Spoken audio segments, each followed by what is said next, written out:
Have you ever because it a lot of times, and I know within the black community specifically, especially within all of our environments, especially for me, um, we adopt the mindset, the lifestyle, the thought process, and the political parties of our parents, Yes. right? And as I grew older, and it's kind of a saying, I'm probably gonna butcher it, but it's kind of a saying in that, when you're younger and you don't know any better, you kind of lean more towards liberal policies, or you become that way.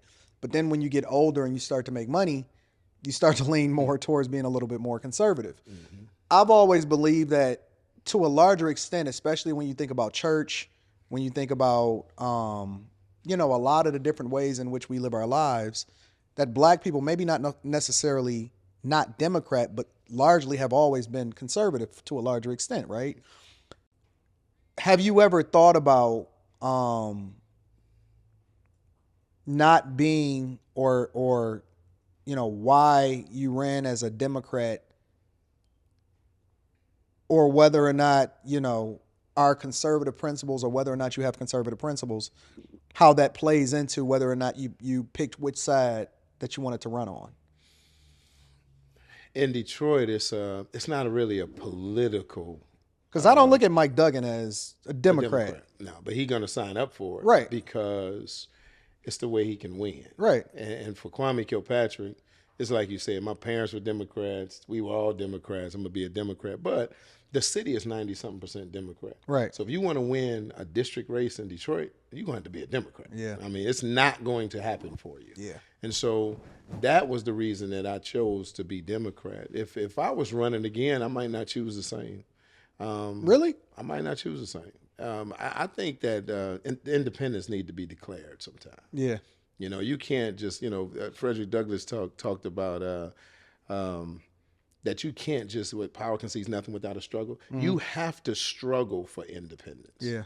You really do. You cannot just keep lining up and say, I'm gonna do it. If I do run as a Democrat, I would be an ostracized Democrat because I'm not going to take the white paper and agree wholesale. Right. I don't believe our community does.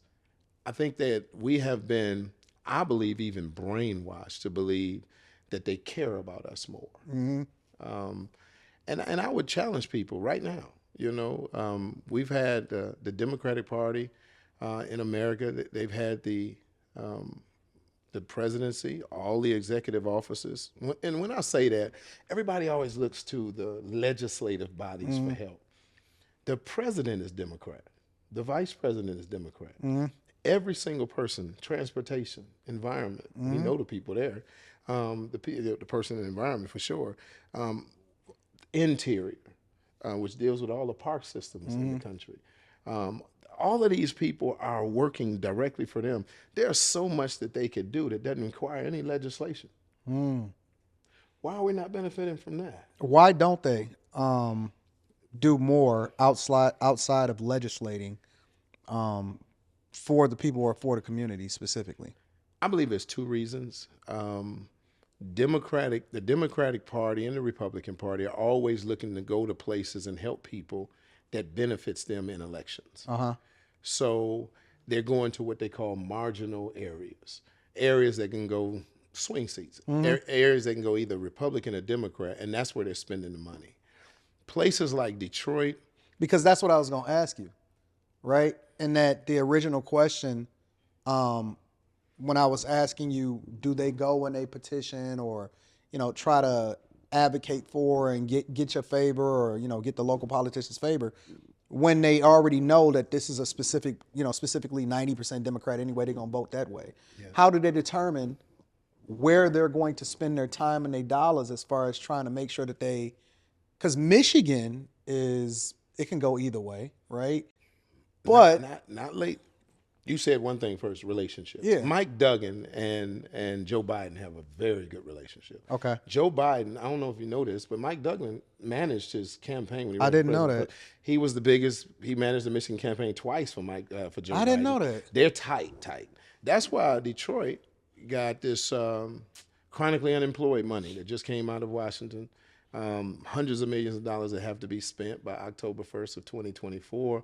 Detroit got the third highest amount behind New York and California with not How? They only have a fraction of the because population. relationship. Ah. See, and you. So how did they decide that? Because Mike went to D.C. and he talked to the president and said that we need this for our city. This helps us, but it's hard to find chronically unemployed people nowadays. Under the federal guidelines, to be chronically unemployed, you have to have not worked for 6 months. Well, we know Not because in this economy. when we know from from the federal government giving out checks and everything, people went to work for a couple weeks at Target, a couple weeks at Walmart, where it disqualifies you to be chronically unemployed. But the people that are chronically unemployed are the people coming out of prison. So Mike Duggan now has his eye on returning citizens who haven't been working. How do we get them in these programs and get them? And so there's some good things going on, and those relationships can happen. But after relationship is how do we get votes from these places? I'm looking at the map, and I see I might can win Arizona. We might can win Arizona in the next presidential election. We get the right candidate. Let's get some money.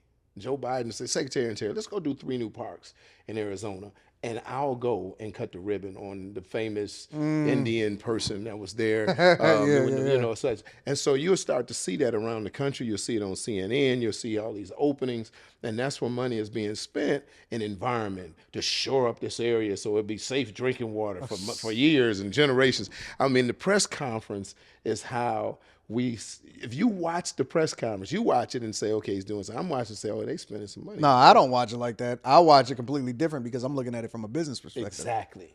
That's what you do. And that's most people are like, oh, that's so beautiful. No, what's going on here? Right. Why are they over there? Why didn't that? And so these older cities, the Chicagos of the world, Detroit and Philly, although we are the greatest attention during the election, when they pack up after the November elections, you don't see them no more until the next election, because this community, and Obama got this advice, and Clinton got this advice. Don't worry about Detroit. You got them. You got black people. Why black folks so mad at Obama? Why? 97% of y'all voted for him. Right.